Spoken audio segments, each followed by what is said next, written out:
Hello guys, मैं राघव ओगना आप सभी का स्वागत करता हूं अपने YouTube channel let's crack TET पर। उम्मीद करता हूं आप सभी अच्छे होंगे, स्वस्थ होंगे और अपने अपने घरों में सुरक्षित होंगे।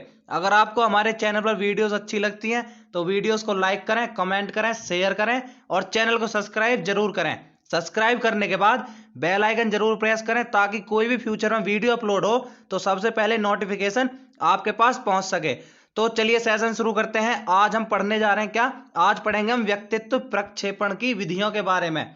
ये एक ऐसा टॉपिक है जो कि सी टेट के एग्जाम में या फिर यूपी टेट कहें या फिर आप रीट का एग्जाम लें तो किसी भी आप अगर टीचिंग का कोई भी एग्जाम उठा करके देखें तो उसमें आपको इस टॉपिक से 2 से 3 क्वेश्चन आपको मिल ही जाएंगे। ये क्या है? व्यक्तित्व प्रक्षेपण की विधियां। अब ये होती क्या है, कौन कौन सी विधियां हैं जो मोस्ट इंपॉर्टेंट है, हम केवल आपके लिए वही चीजें लेकर आए। बने रहें एंड तक। तो सबसे पहले जानेंगे व्यक्तित्व क्या होता है। अब ये 2 वर्ड दिख रहे हैं आपको, व्यक्तित्व और प्रक्षेपण। तो सबसे पहले इन दोनों को जानेंगे कि ये दोनों वर्ड हैं क्या, दोनों शब्दों का मतलब क्या है, फिर चलते हैं विधियों की तरफ।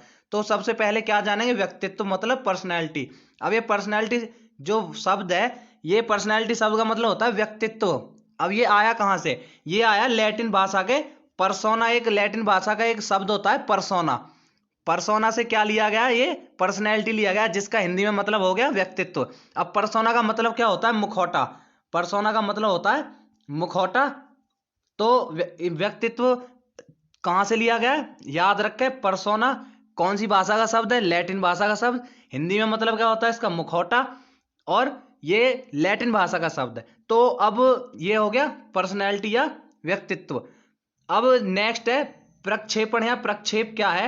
आपने बहुत बार पढ़ा होगा प्रक्षेपण विधियां, लेकिन अगर आपको प्रक्षेप के बारे में नहीं पता तो जान लीजिए। प्रक्षेप ये होता है कि अपनी बातों को या अपने अनुभव, विचार, जो भी चीजें हैं, भावनाएं, उनको स्वयं न कहकर किसी उद्दीपक या माध्यम के उद्दीपक से या किसी भी माध्यम से आप उन्हें व्यक्त करें, दूसरे के सामने प्रकट करें, तो वो क्या हो जाएगा? वो हो जाएगा प्रक्षेप। प्रक्षेप मतलब ये हो गया, मान लीजिए आपको कोई भी बात है, आपको सामने वाले को बतानी है और आप चाह रहे हैं कि मैं ना बोलूं, तो आप क्या कुछ इशारा करके बता सकते हैं, तो प्रक्षेप हो जाएगा। या फिर आप कुछ लिख करके दे सकते हैं, तो वो भी क्या, कोई कोई भी लिख करके आप कोई बात कहें, किसी को बताना चाहें स्वयं ना कह करके, या फिर आपने किसी थर्ड पर्सन को बोला कि जाकर उसको ऐसे बोल देना, तो वो क्या होगा? प्रक्षेप। प्रक्षेप का अगर एक आम तौर पर मतलब देखें तो इसका मतलब होता है थोपना। थोपना मतलब किसी के भी ऊपर अगर जैसे होता है ना कि अपनी गलतियों को दूसरों के ऊपर थोप देते हैं, तो ऐसे ही क्या है, एक स्वयं ना करके किसी दूसरे पे काम थोप दो और अपना प्रक्षेप हो जाएगा वो। जैसे कि अगर आपको किसी कुछ बात कहनी है, आपने क्या किया, किसी थर्ड पर्सन को बोल दिया कि जाके उसको ऐसे बोल देना, आपका काम क्या खत्म हो जाता है। प्रक्षेप क्या होता है? अपनी भावना, विचार जो भी है उनको स्वयं ना कहकर किसी माध्यम या किसी भी उद्दीपक के जरिए हम दूसरे तक पहुंचा दें, तो वो क्या हो गया? प्रक्षेप। तो अब एक बात आती है कि प्रक्षेप शब्द जो है सर्वप्रथम इसको किसने प्रयोग किया या फिर इसके प्रतिपादक कौन है। तो जैसा यहाँ पर आप देख सकते हैं तो ये है कि सिगमंड फ्राइड जो थे, सिगमंड फ्राइड जो थे, इन्होंने क्या सर्वप्रथम प्रक्षेप शब्द का प्रयोग किया, या फिर इन्हें प्रतिपादक बोल सकते हैं आप। इन्होंने फाउंड किया वर्ड प्रक्षेप। तो चलते हैं प्रक्षेप की विधियों की तरफ, जो व्यक्तित्व के प्रक्षेपण की विधियां हैं। तो जो विधियां हैं उनके अंतर्गत हम आपको 4 विधियां बताएंगे, 4 टेस्ट बताएंगे जो कि एग्जाम पॉइंट ऑफ व्यू से सफिशिएंट होंगे आपके लिए। इनसे बाहर कोई भी क्वेश्चन नहीं आएगा। तो सबसे पहले जान लेते हैं टीएटी। बहुत बार आपने देखा होगा थीमेटिक परसेप्शन टेस्ट, टीएटी के बारे में। हिंदी में क्या कहते हैं इसे? प्रासंगिक अंतर्बोध परीक्षण। प्रासंगिक अंतर्बोध परीक्षण क्या? TAT, thematic perception test. तो इसके प्रतिपादक कौन थे? इसको किसने प्रतिपादित किया? ये थे मुर्रे एवं मॉर्गन। कब किया था? 1935 में। मुर्रे एवं मॉर्गन ने 1935 में टीएटी दिया, जिसे हिंदी में बोलते हैं प्रासंगिक अंतर्बोध परीक्षण। अब इसमें कई बार ये क्वेश्चन आ जाते हैं कि टीएटी में कार्डों की संख्या कितनी होती है। तो कार्डों की संख्या होती है 31। 31 कैसे होती है? 30 + 1। अब 30 क्या है और +1 ये अलग अलग क्यों लिखा हुआ है, ये अभी आपको नीचे समझ में आएगा। क्वेश्चन जो है आपका क्वेश्चन बस इन्हीं ये जो आपको ये 2 पॉइंट दिख रहे हैं, यहीं से क्वेश्चन बन जाता है ये जो नीचे आप देख पा रहे हैं ये आपको जनरल नॉलेज के लिए, ये आपको पता होना चाहिए, क्या पता आगे यहाँ से क्वेश्चन आ जाए। अभी तक तो ऐसा कोई क्वेश्चन यहाँ से आया है नहीं, फिर भी आप जान लें एक बार कि ये 31 जो कार्ड्स हैं, तो 30 और +1 क्यों लिखा हुआ है? ये 30+1 इसलिए लिखा हुआ है कि इसमें क्या होता है, जो 30 कार्ड होते हैं उनपे कुछ ना कुछ चित्र बने होते हैं, और एक कार्ड क्या होता है, एक कार्ड होता है एम्प्टी। ठीक है बात, एक कार्ड होता है एम्प्टी, और जो 30 है 30 कार्ड है उनपे क्या कुछ ना कुछ चित्र बने होते हैं। कैसे होते हैं? अब 10 कार्डों पर पुरुषों के चित्र मिलेंगे, और 10 कार्डों पर आपको स्त्रियों के चित्र मिलेंगे, और 10 कार्डों पर आपको पुरुष एवं स्त्री दोनों के चित्र मिलेंगे। ठीक है बात, और एक कार्ड आपको खाली है एम्प्टी, बिल्कुल ऐसे समझो कोरा कागज बोलते हैं जैसे, ऐसे मिलेगा। तो 10 + 10 + 10 30, और एक खाली 31। तो इसमें क्या होता है कि ये अब काम कैसे करता है, अब आपने ये सब चीजें जान ली होंगी। तो ये टीएटी वर्क कैसे करता है, कैसे हम किसी का पर्सनैलिटी को चेक कर सकते हैं, टेस्ट कर सकते हैं उसका। तो ये करता है कि बच्चे को कम से कम 10 कार्ड दिखाए जाते हैं, कम से कम 10 कार्ड दिखाए जाते हैं, मिक्सअप कार्ड दिखाए जाते हैं, और उनके ऊपर उसे कहानी लिखने के लिए दी जाती है। अब इंडिविजुअल टाइप्स है कि कोई बच्चा कुछ कहानी लिखेगा देख करके, कोई कुछ कहानी लिखेगा, तो उस हिसाब से हम क्या करते हैं, उसका परीक्षण करते हैं। तो ये जो है एक, ये आप याद रखें कि इसमें एज लिमिट जो है वो 14 ईयर्स प्लस, मतलब 14 वर्ष से अधिक उम्र के जो बच्चे होंगे ये केवल उन पे प्रयोग कर सकते हैं हम, क्या, थीमेटिक परसेप्शन टेस्ट, टीएटी बोले या फिर प्रासंगिक अंतर्बोध परीक्षण बोले। तो उम्मीद है आपको ये क्लियर हो गया होगा। तो नेक्स्ट चलते हैं, नेक्स्ट क्या है, नेक्स्ट है आपका सीएटी, चाइल्ड अपरसेप्शन टेस्ट, या फिर बोले बालक अंतर्बोध परीक्षण या चाइल्ड अपरसेप्शन टेस्ट। अब सीएटी जो है, सीएटी को प्रतिपादित किसने किया था? लियोपोल्ड बेलक 1948 में। 1948 में किसने? लियोपोल्ड बेलक ने क्या किया था? प्रतिपादित किया था। इसमें क्या होता है, इसमें जो कार्ड होते हैं, यहां पर आप कार्ड कर लें, कार्डों की संख्या कितनी होती है यहाँ पे? 10 होती है, 10 कार्ड होते हैं।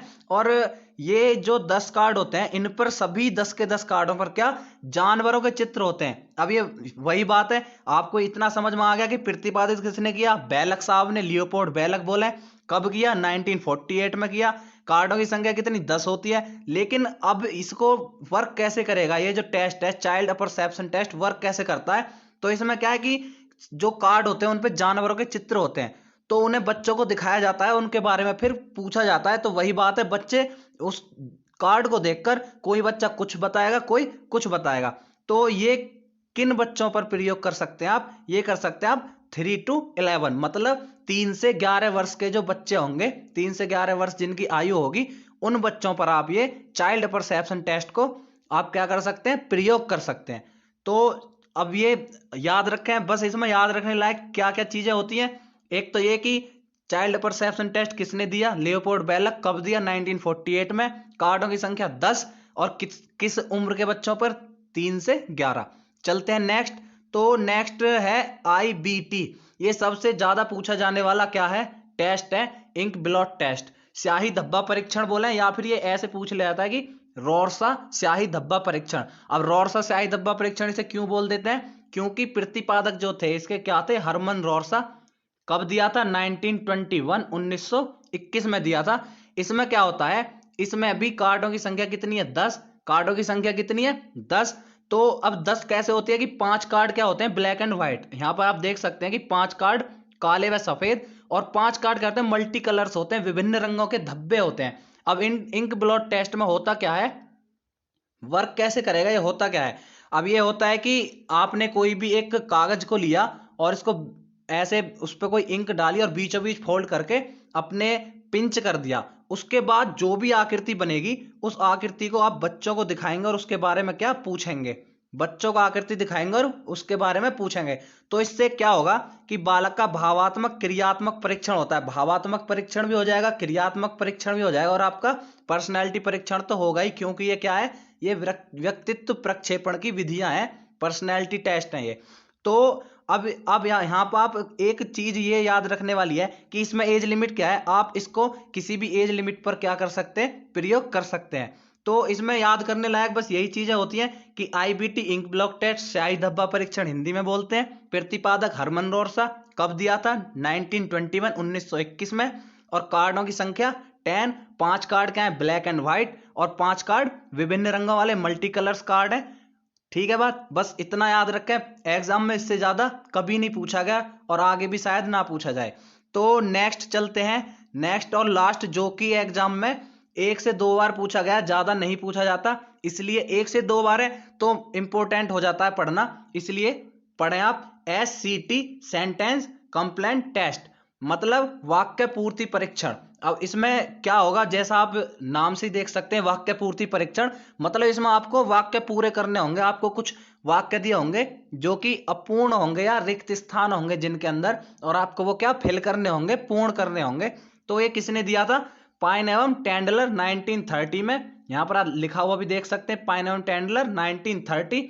और इसमें क्या है कि अधूरा वाक्य देकर बच्चों से पूर्ण कराया जाता है, जैसा अभी आपको बताया। इसमें आप इसको तो नाम से ही जान सकते हैं कि वाक्य पूर्ति परीक्षण। अब वाक्य पूर्ति परीक्षण मतलब कोई वाक्य होगा उसको आपको पूरा करना है, कोई अधूरा वाक्य होगा जिसको आपको पूरा करना है।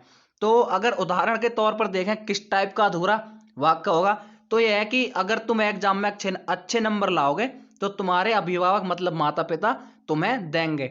अब क्या देंगे, ये इंडिविजुअल क्या है वर्क करेगा, जैसे कि कोई कहेगा कि मेरे माता पिता मुझे क्या मोबाइल गिफ्ट करेंगे, कोई कहेगा साइकिल, कोई कुछ।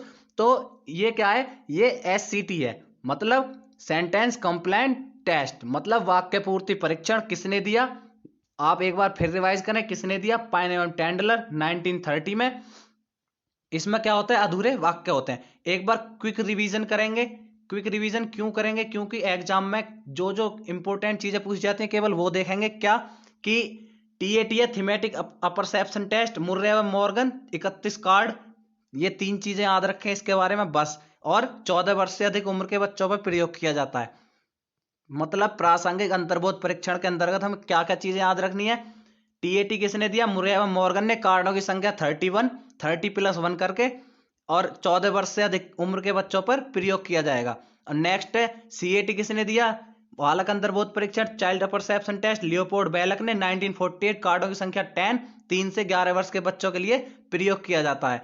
और IBT इंक ब्लॉक टेस्ट बोले, या फिर रोर्सर स्याही धब्बा परीक्षण, या फिर स्याही धब्बा परीक्षण, किसने दिया, हरमन रोर्सर 1921, कार्डों की संख्या 10, 5 black and white, 5 multi colours. तो इसमें क्या, इसमें आकृति पूछी जाती है बच्चों से, वो सब चीजें। तो नेक्स्ट क्या पढ़ा था हमने, नेक्स्ट देखा था SCT सेंटेंस कंप्लेंट टेस्ट, ये था वाक्य पूर्ति परीक्षण। पाइन एवं टेंडलर ने 1930 में कोई अधूरा वाक्य होगा जिसे आपको पूरा करना होगा। उम्मीद आपको वीडियो पसंद आई होगी। वीडियो पसंद आई हो तो लाइक करें, कमेंट करें और चैनल को सब्सक्राइब ज्यादा से ज्यादा मात्रा में करें, और सब्सक्राइब करने के बाद बेल आइकन जरूर प्रेस करें। मिलते हैं अगली वीडियो में, तब तक के लिए राम राम, सत श्री अकाल, अस्सलाम वालेकुम। जो भी आप कनेक्ट कर पाए, धन्यवाद।